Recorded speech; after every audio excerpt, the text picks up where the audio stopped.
Hello दोस्तों, आपका स्वागत है आपके अपने चैनल स्टडी विद कमलेश में। आज से हम उत्तराखंड की एक नई सीरीज शुरू करने जा रहे हैं। इस सीरीज के माध्यम से आप उत्तराखंड के प्रमुख जनजातियों के बारे में अध्ययन करेंगे। आज इस वीडियो के माध्यम से हम उत्तराखंड की एक प्रमुख जनजाति थारू के बारे में अध्ययन करेंगे। अगर थारू जनजाति की बात करूं तो कुमाऊं क्षेत्र की प्रमुख जनजाति मानी जाती है। आइए देखते हैं थारू के बारे में, सारे पॉइंटों को एक एक करके बहुत अच्छे से समझने का प्रयास करते हैं। तो थारू के बारे में पहला पॉइंट, जो थारू जनजाति है ये उत्तराखंड के उधमसिंह नगर यानी कि थारू जनजाति उत्तराखंड व कुमाऊं की सर्वाधिक आबादी वाली जनजाति मानी जाती है। यह जनजाति उधमसिंह नगर के खटीमा, किच्छा, नानकमत्ता, सितारगंज के 141 गांव में निवास करती है। इसके अलावा अगर मैं थारू की बात करें तो थारू की जो 90% आबादी है, इनकी जो 90% आबादी है ये उधमसिंह नगर ज़िले में रहती है। और उधमसिंह नगर ज़िले में 90% आबादी रहती है, इसका मतलब यह है कि उधमसिंह नगर के अलावा यह जनजाति और भी क्षेत्रों में रहती है, लेकिन उधमसिंह नगर की अपेक्षा यह जनजाति और जगह कम रहती है। फिर भी आगे बात करते हैं। थारू जनजाति राज्य के तराई व भाबर क्षेत्रों में निवास करती है।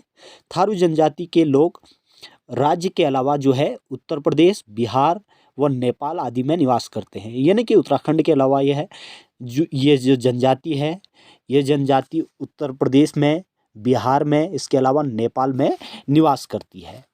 और थारू जनजाति के बारे में और बातें करें तो थारू जनजाति के लोग जो हैं ये लोग स्थायी कृषक, पशुपालक व आखेटक होते हैं। आखेटक मुख्य रूप से उनको कहा जाता है जो लोग मुख्य रूप से पूर्व काल में शिकार करते थे, यानी कि शिकार करने वाली जनजाति जो कि मछलियों का शिकार या जंगली जानवरों का शिकार करते थे, उनको आखेटक कहा गया। और आगे बात करें थारू जनजातियों की वेशभूषा और उनके भोजन के बारे में हम बात करते हैं, लेकिन उससे पहले हम बात कर लेते हैं थारू की क्या विशेषताएं हैं। अगर थारू की विशेषताओं के बारे में बताया जाए तो थारू की विशेषता, थारू को किरातवंशी माना जाता है, जो कि किरात एक उत्तराखंड की प्राचीनतम जाति मानी जाती है। तो किरातवंशी इनको माना जाता है, जो अपने आप को महाराणा प्रताप का वंशज मानते हैं। ये लोग अपने आप को महाराणा प्रताप का वंशज मानते हैं, महाराणा प्रताप का वंशज मानते हैं।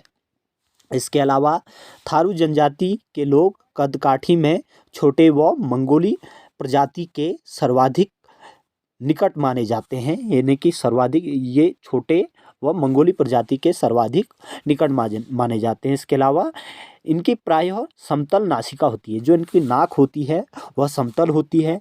इसके अलावा थारू के और विशेषताओं के बारे में बात करें तो इनकी सामाजिक जो पद्धति है, यानी कि सामाजिक जो व्यवस्था है उसके बारे में अध्ययन करें। अगर थारू की सामाजिक व्यवस्था के बारे में करें तो थारू जनजाति कई गोत्रों में, थारू जनजाति जो है कई गोत्रों में विभक्त है, जिसे कुरी कहा जाता है, जिसे कुरी कहा जाता है कई गोत्रों में। अगर गोत्रों की बात करें तो भारत के वैदिक कालीन इतिहास में आप जानोगे कि जो गोत्र शब्द की चर्चा हुई थी, पहली बार अगर गोत्र की चर्चा कहीं पर हुई है तो उत्तर वैदिक काल के पहले चरण में हुई है, जिसमें गोत्र के 2 अर्थ बताए गए हैं। गोत्र के, अब गोत्र के जो 2 अर्थ बताए गए हैं वो दोनों अलग अलग चीज़ को डिफाइन करते हैं। हम जब बात करेंगे गोत्रों की, यानी कि वैदिक कालीन सभ्यता की, तो हम आपको बताएंगे कि दोनों का अर्थ क्या है, यानी कि गोत्र को किसे कहा जाता है। आगे बात करते हैं। थारू में बड़वायक, इसके अलावा रावत, भट्टा, महतो, डहत आदि गोत्र मिलते हैं। ये जिस तरह लिखा गया है कि इनके जो मुख्य गोत्र हैं आप देख पा रहे होंगे, जो बड़वायक है, इसके अलावा रावत है, भट्टा है, महतो है, डहत है, ये आदि इनके प्रमुख गोत्र है। इसके अलावा जो थारू जनजाति में बड़वायक गोत्र है, यह सबसे उच्च गोत्र माना जाता है, बड़वायक गोत्र। इसके अलावा थारू में राणा, जो इनकी एक उपजाति है, राणा हो गया, कठरिया हो गया, डंगरिया, जोगीमा, इसके अलावा पछिमाह इनकी उपजातियाँ हैं, जिनमें पछिमाह उपजातियाँ गोरखपुर उत्तर प्रदेश में निवास करती है। उत्तर प्रदेश में निवास करने वाली गोरखपुर की जो जनजाति है, थारू की एक उपजाति है, इसको पछिमाह उपजाति कहा जाता है। राणा उपजाति के लोग सर्वश्रेष्ठ थारू माने जाते हैं। जो राणा उपजाति के लोग हैं ये सर्वश्रेष्ठ थारू माने जाते हैं, जो नैनीताल व उधम सिंह नगर में निवास करते हैं। नैनीताल और उधम सिंह नगर में निवास करने वाली जो जनजाति है इसका नाम है राणा जनजाति, यानी कि राणा उपजाति, सॉरी जनजाति नहीं, राणा उपजाति।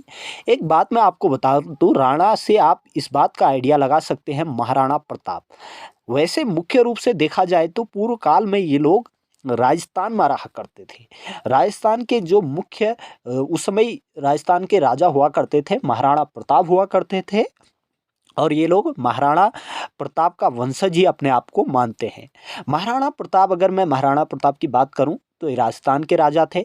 और आप थार शब्द से इस बात का आइडिया लगा सकते हैं, यानी कि थारू यानी कि थार, थार से आप आइडिया लगा सकते हैं कि राजस्थान के 60% भाग में थार का मरुस्थल फैला हुआ है, और वहाँ से जो लोग माइग्रेशन करे वही जनजाति के लोग, वही लोग आगे चलकर थारू जनजाति के लोग कहलाए।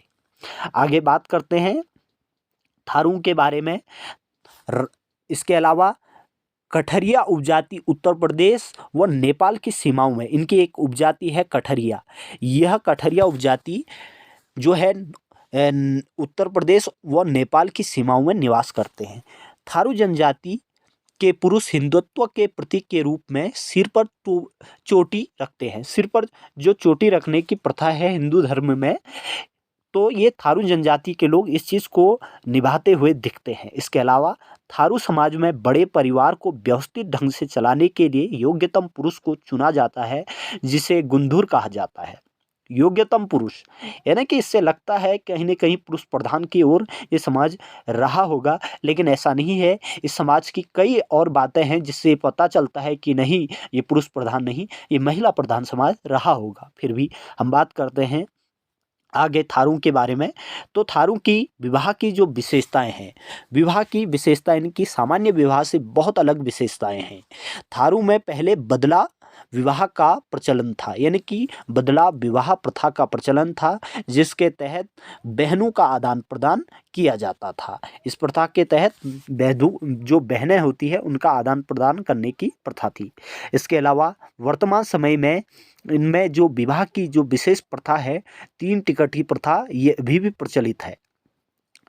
3 टिकट की विवाह प्रथा में ऐसा होता था कि थारू में प्रचलित ये जो विवाह की प्रथा थी, इसके तहत क्या होता था कि दूसरे की बहन की जगह उसके किसी रिश्तेदार की लड़की से विवाह किया जाता है। थारू में विवाह की मध्यस्थता कराने वाले व्यक्ति को, ये जो विवाह के बीच में मध्यस्थता कराता है यानी कि बात कराता है, वो क्या कहलाता है, मजपतिया एवं दोनों पक्षों के मध्य विवाह तय करने को जो कहा जाता है, इसको पक्की पौड़ी कहा जाता है, पैड़ी कहा जाता है। तो पक्की पौड़ी किसे कहा जाता है, दोनों के मध्य जब विवाह तय हो जाता है।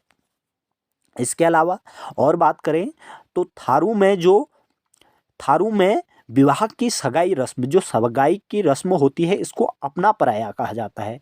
तो विवाह की सगाई रस्म को इनके वहाँ अपना पराया कहा जाता है, एवं विवाह की तिथि तय करने की रस्म को बात कट्ठी कहते हैं। इनके वहाँ जो विवाह की जो तब तिथि तय हो जाती है तो इस रस्म को बात कट्ठी कहा जाता है। थारू जनजाति के लोगों का विवाह प्रायः माघ या फुलोरा दूज में होता है। मुख्यतः इनके जब भी विवाह होते हैं या तो माघ महीने में होते हैं, या फिर फुलारा दूज के अवसर पर विवाह होते हैं। इसके अलावा विवाह के बाद जब लड़की स्थायी रूप से लड़के के घर आ जाती है तो इस रस्म को चाला कहते हैं। विवाह के बाद जब लड़की जो है लड़के के घर में स्थायी रूप से रहने लग जाती है तो इस रस्म को क्या कहा जाता है, चाला कहा जाता है। लड़की विवाह के 2 या 3 महीने बाद चैत्र या बैसाख महीने में लड़के के घर आती है।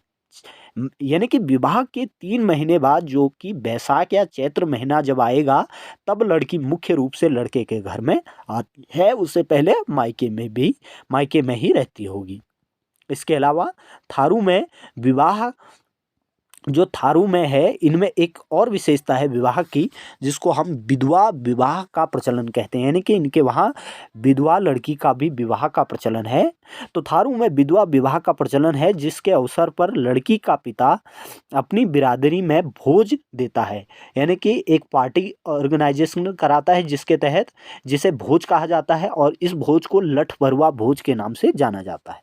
इसके अलावा अगला पॉइंट, थारू में जो अगला पॉइंट होगा, विधवा विवाह में थारू में चुटकटा और उठान विवाह प्रचलित है। चुटकटा या इन विधवा विवाह भी दो प्रकार के हैं, अगर देखो तो इसमें एक चुटकटा, एक उठान विवाह प्रचलित है।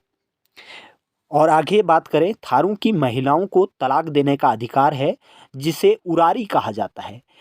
इनके वहाँ जो विवाह का अगला प्रकार है, यानी कि तलाक देने का एक अधिकार है महिलाओं को, जिसको ये लोग उरारी कहते हैं। इससे पता चलता है कि यह समाज महिला प्रधान है। यहाँ पर महिलाओं को भी बहुत अधिक मात्रा में अधिकार मिले हुए हैं। जैसे तलाक देने का अधिकार कोई छोटा अधिकार नहीं होता, अधिकतर देखने को मिलता है कि यह अधिकार पुरुषों पर होता है, लेकिन इस समाज ने यह दिखा दिया कि महिलाओं को भी यह अधिकार दिया जा सकता है। थारू की वेशभूषा एवं भोजन, अगर इनकी वेशभूषा पहनावे की बात करें और व्यंजन यानी कि भोजन की बात करें, तो ये भी कुछ विशेष प्रकार की होती है। अगर विवाह विच्छेद की बात करूं मैं, वेशभूषा की बात करूं, तो थारू जनजाति के पुरुषों का परंपरागत वस्त्र जो है लंगोटी है। लंगोटी मुख्य रूप से पुरुष पहनते हैं। इसके अलावा थारू जनजाति का मुख्य भोजन चावल व मछली है। मुख्य रूप से आप इस चीज़ को ऐसे भी जान सकते हैं, जो उधम सिंह नगर ज़िला है वहाँ पर चावल बहुत अधिक मात्रा में होता है, और वहाँ के लोग मछुआरे भी होते हैं। और मैंने आपको पहले भी बताया था, जो लोग मछली का शिकार या फिर जंगली जानवरों का शिकार करते हैं, वो लोगों को मुख्यतः आखेटक कहा जाता है। यानी कि इस बात से अंदाज़ लगाया जा सकता है कि जिससे जो लोग आखेटक का कार्य कर रहे हैं, वो लोगों का मुख्य रूप से भोजन मछली होगा ही होगा, और साथ में चावल और मछली का भोज ये लोग करते हैं, यानी कि भोजन करते हैं। इसके अलावा तंबाकू एवं मदिरा इनका मुख्य पेय है। मदिरा के ये लोग बड़े ही शौकीन होते हैं। थारू में एक प्रथा है कि ये लोग मदिरा घर में ही उत्पन्न कर लेते हैं। अगर आप देखो इस पॉइंट को, अगला पॉइंट जो है इसमें लिखा गया है, थारू जनजाति चावल से स्वयं निर्मित मदिरा को जाड़ कहते हैं। इनके द्वारा जो चावल से मुख्य रूप से मदिरा यानी कि शराब बनाया जाता है, जिसको जाड़ कहते हैं ये लोग। इसके अलावा थारू में कई परिवारों में पुरुषों का भोजनालय में जाने का अधिकार नहीं है। इससे पता चल रहा है कि महिला का काम भोजनालय का है और पुरुष का काम अन्य बाहरी काम है, जो परिवार के भरण पोषण से संबंधित होंगे, और ये लोग भोजनालय में नहीं जा सकते थे। कौन? पुरुष लोग नहीं जा सकते थे, वहाँ पर सिर्फ महिलाओं का अधिकार था। थारू लोग वनों में आखेट भी करते हैं, जिसे खाबर कहते हैं। ये लोग वनों में आखेट का कार्य करते हैं, मैंने आपको बताया, जिसे आखेट यानी कि शिकार करते हैं, जिसे खाबर कहते हैं। इनके स्थानीय रूप में इस भाषा में जो है आखेट को खाबर कहा जाता है। इसके अलावा थारू जनजाति की जो धार्मिक परंपरा है उस पर आइए बात करते हैं।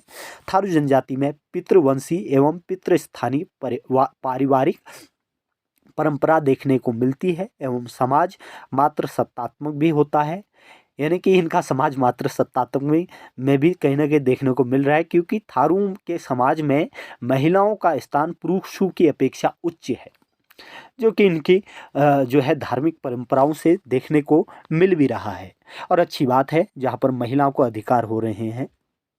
इसके अलावा थारू जनजाति के लोग प्रतिवर्ष 4 तरह की पूजा करते हैं। इस जनजाति के लोग प्रतिवर्ष 4 तरह की पूजा करते हैं। इनकी एक विशेषता है भाई, 4 तरह की पूजा करते हैं। थारू जनजाति के लोग धान की बुआई के समय हरिया पूजा करते हैं। धान की बुआई के समय कौन सी पूजा करते हैं? हरिया पूजा करते हैं। और नवरात्रि के समय दशहरा पूजा करते हैं। इसके अलावा थारू जनजाति के लोग जो हैं हिंदू धर्म को मानते हैं। और थारू जनजाति के लोगों का जो इष्टगण देव है, यानी कि जो इनका इष्ट देव है, इसका नाम खड्गाभूत व पछावन है। खड्गाभूत व पछावन इनका इष्टगण देव माना जाता है।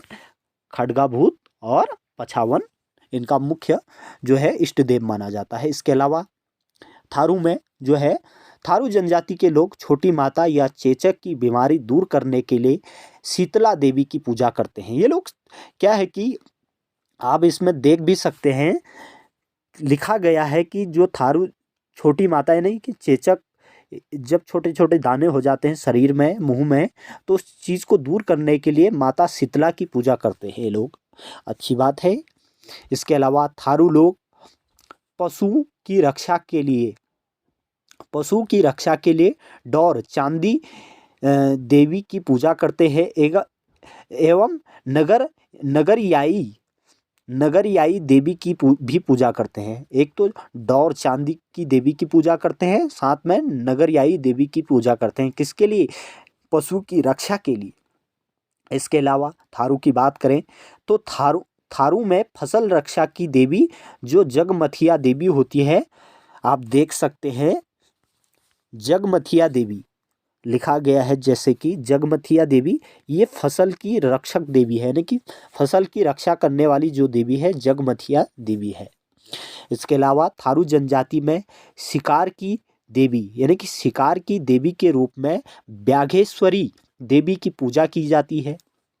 शिकार की देवी के रूप में ये लोग व्याघेश्वरी देवी की पूजा करते हैं। इसके अलावा थारू जनजाति के लोग काली, भूमिया, कोरोदेव देवी देवताओं की भी पूजा करते हैं। काली, भूमिया और कोरोदेव देवी देवताओं की भी पूजा करते हैं। भूमिया देवता या बड़ा बाबा का चबूतरा प्रत्येक थारू के घर के सामने होता है, जिसे नारियल और साथ में मुर्गा, साथ में सुअर चढ़ाते हैं। नारियल, मुर्गा, सुअर ये किसे चढ़ाते हैं? भूमिया देव को चढ़ाते हैं। अपने भूमिया देव को ये लोग ये चढ़ाते हैं। इसके अलावा बात करते हैं थारू जनजाति के प्रमुख त्यौहार, इनके क्या त्यौहार हैं, त्यौहार की क्या परंपराएं हैं, बात करते हैं। थारू जनजाति का मुख्य त्यौहार बैसाख या ज्येष्ठ महीने में मनाए जाने वाला बजहर त्यौहार है, थारू जनजाति का मुख्य त्यौहार है। इसके अलावा थारू लोग दीपावली को शोक पर्व के रूप में मनाते हैं।